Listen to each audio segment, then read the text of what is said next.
ഞാനിപ്പോൾ ടൗൺ സ്ക്വയറിലാണുള്ളത്.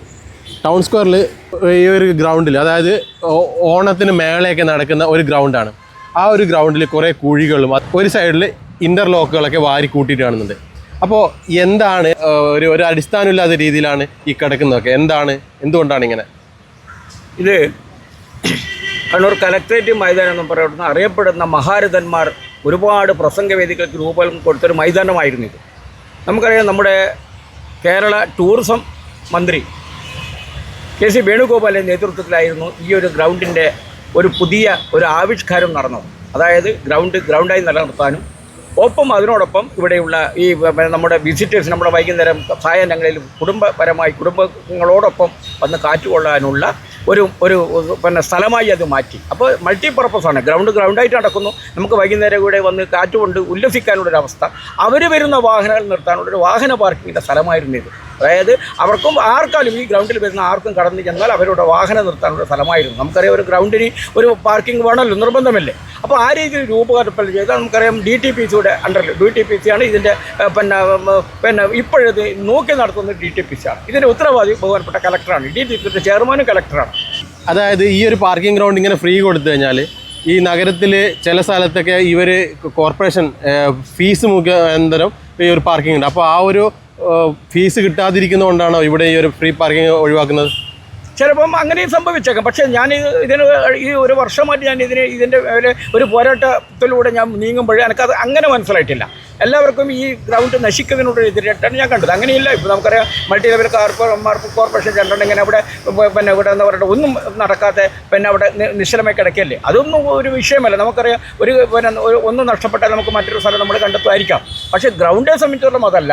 ഇവിടെ പ്രധാനമായിട്ടും ടെമ്പററി പല കലാമേളകളും ഇവിടെ നടക്കുന്നുണ്ട്. നമുക്കറിയാം, ടൂറിസത്തിൻ്റെ പരിപാടികൾ നടക്കുന്നുണ്ട്, പോക്കുലറിൻ്റെ പരിപാടി നടക്കുന്നുണ്ട്. ആ രീതിയിലുള്ള പല പരിപാടികളും ഒരു ടെമ്പററി ഒന്നോ രണ്ടോ അല്ലെങ്കിൽ വണ്ടിയോ വെച്ച് ആ ടെമ്പററി ഷെഡ് കിട്ടുന്നു, പൊളിക്കുന്നു, പോകുന്നു. അതുതന്നെ ഗ്രൗണ്ടിന് ഡാമേജ് ഇല്ലാത്ത രീതിയിൽ ചെയ്യുന്നു. പക്ഷേ ഈ ഇടക്കാലത്ത് വന്ന ഒരു സംഭവം, ഞങ്ങളുടെ ബഹുമാനപ്പെട്ട രാമേന്ദ്രൻ കടന്നപ്പള്ളി MLAയുടെ നേതൃത്വത്തിൽ 2 വർഷം മുൻപ് ഇതിനൊരു ഒരു ആലോചന നടന്നത് എൻ്റെ ശ്രദ്ധപ്പെടുകയും ഞാൻ മന്ത്രിക്ക് നിവേദനം കൊടുക്കുകയും ഇങ്ങനെ ഒരു പദ്ധതി ഉപേക്ഷിക്കണമെന്ന് പറയുകയും ചെയ്തു. മന്ത്രി എന്ന് പറഞ്ഞത്, വികസനം ആർക്കും വേണ്ടെങ്കിൽ എനിക്ക് എഴുതി തന്നാൽ നിർത്തിവെക്കാമെന്ന് പറഞ്ഞു. ഞാൻ പറയാം, ഇങ്ങനൊരു രാമേന്ദ്രൻ്റെ ജനദ്രോഹപരമായ ഒരു പദ്ധതി ആവശ്യമില്ല എന്ന് പറയുകയും മന്ത്രി അത് നിർത്തിയെന്ന് ഞാൻ കരുതുന്നത് 2 വർഷം മുൻപേ നിന്നതായിരുന്നു. പക്ഷേ ഈ കമ്മിങ് അസംബ്ലി ഇലക്ഷന് മുമ്പേ നമ്മുടെ തെരഞ്ഞെടുപ്പിൻ്റെ മുൻപേ അസംബ്ലി തെരഞ്ഞെടുപ്പിന് അടുപ്പിച്ചിട്ട് കേവലം 1.5 മാസം മുൻപേ ഇതൊരു ദ്രുതഗതിയിൽ ഒരു നീക്കം ഞാൻ എൻ്റെ ശ്രദ്ധപ്പെടുകയുണ്ടായി. ബഹുമാനപ്പെട്ട മന്ത്രി തന്നെ ഇതിൻ്റെ പ്രവൃത്തി ഉദ്ഘാടനം നടത്താൻ കാണുകയാണ്. തികച്ചും ചതിക്കുകയായിരുന്നു ചെയ്തത്.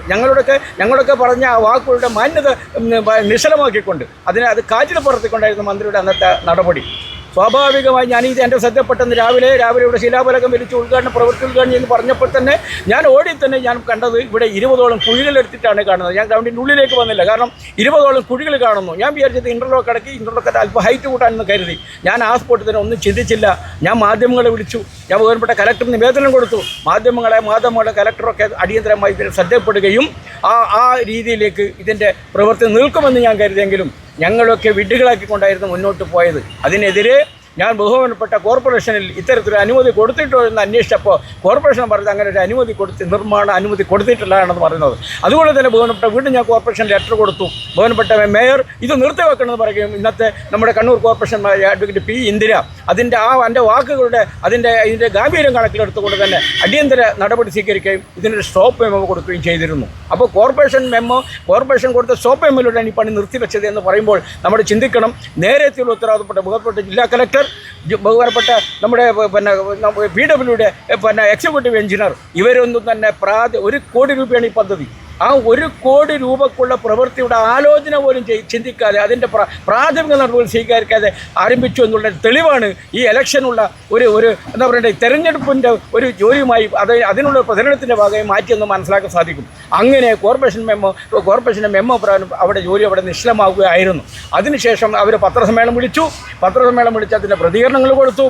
അതിനുശേഷം കോർപ്പറേഷൻ മാർച്ച് നടത്തി. കോർപ്പറേഷൻ മേയറുടെ ചേംബറിൽ കയറി പല വിഷയങ്ങളും രാഷ്ട്രീയമായി പോയി. ഞാൻ അത്തരത്തിലൊന്നും ഞാൻ ആ ഭാഗത്ത് കടക്കുന്നില്ല. പക്ഷേ ഈ എല്ലാ കാര്യങ്ങളും ഈ ഒരു വിഷയമായി ബന്ധപ്പെട്ട് അതുകൊണ്ട് എന്നെയും കൂടി ബാധിച്ചു എന്നുള്ളതാണ് എനിക്ക് മനസ്സിലാക്കാൻ സാധിച്ചത്. പക്ഷേ ഒടുവിൽ കോർപ്പറേഷൻ പാറ പോലെ ഉറച്ചു നിന്നപ്പോൾ ആ സ്റ്റോപ്പ് മെമ്മോനെ നീക്കാൻ എനിക്ക് സാധിച്ചില്ല. ഒരുപക്ഷെ അവർ കോടതിയിൽ എന്തോ പോയായിരിക്കാം. ഇതിനുവേണ്ടി ഒരു വികസന ചെയർമാൻ്റെ പത്രസമ്മേളനമൊക്കെ ഞാൻ കണ്ടു.